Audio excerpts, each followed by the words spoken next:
All right, quick session recap here. We are looking at ES. It is Wednesday, March 27th. Once again, with some fireworks into the close here on the index.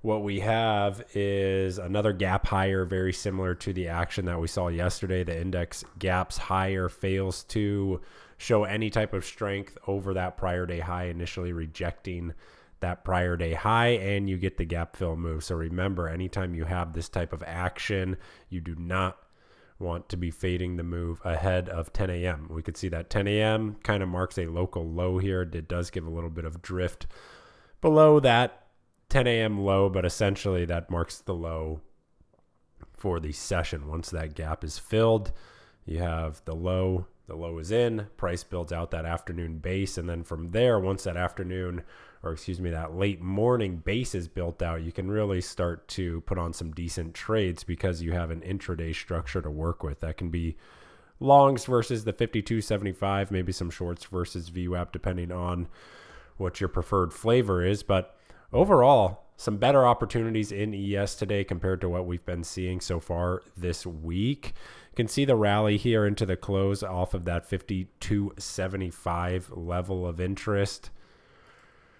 Let's take a look at this near-term structure here. So essentially what we have been working with is that FOMC move, that volatility expansion move.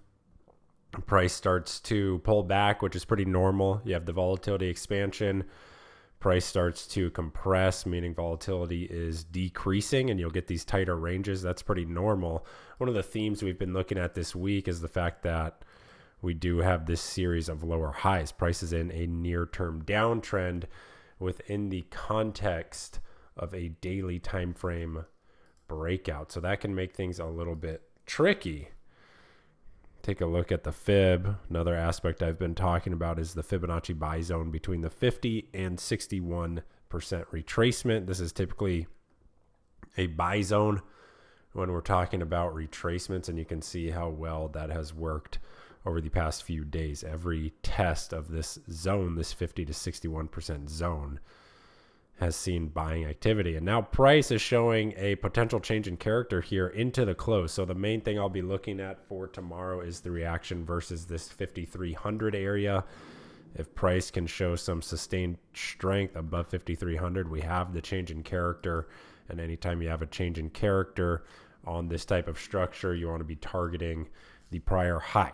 Now, that may not happen in one session, but that is the target for the move. So 5,300 main watch for tomorrow. We also have GDP in the morning, so that'll definitely be an economic print that we want to be watching. But 5,300 is going to be that main level of interest. This was initially an inside day.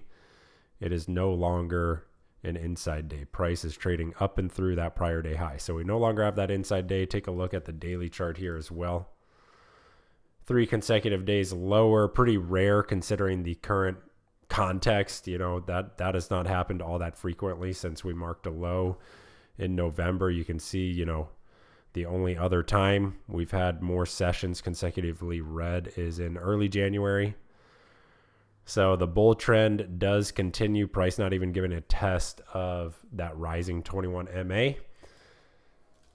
Just some things to note here. So 5,300 main level of interest on ES tomorrow. NQ, a little bit different, right? Never triggered that daily breakout with that FOMC move. Very similar type of action here. You just have that drift lower.